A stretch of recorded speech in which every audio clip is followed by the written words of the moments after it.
بسم اللہ الرحمن الرحیم۔ السلام علیکم دوستو، میں امید کرتی ہوں آپ سب لوگ خیریت سے ہوں گے۔ اللہ تعالیٰ آپ سب کو اپنے حفظ و ایمان میں رکھے، اپنی رحمتوں کے سائے میں رکھے۔ تو جی دوستو، آج میں آپ کو اپنے خواب کی تعبیر بتاتی ہوں۔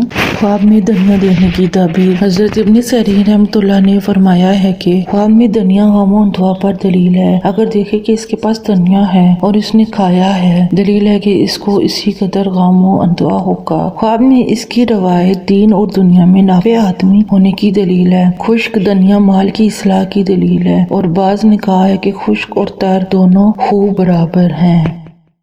آج کے خواب کی تعبیر دیکھنے کا بہت بہت شکریہ۔ اگر آپ کے خواب کی تعبیر میرے خواب کی تعبیر کے مطابق نکلتی ہے تو مجھے کمنٹ سیکشن میں لازمی بتائیے گا۔ اگر آپ کے ذہن میں کسی بھی قسم کا سوال ہے تو آپ مجھ سے کمنٹ سیکشن میں یا فیس بک پیج کے میسج سیکشن میں پوچھ سکتے ہیں۔ میں آپ کو آپ کے خواب کی تعبیر بتانے کی پوری کوشش کروں گی۔ تھینک یو، اللہ حافظ۔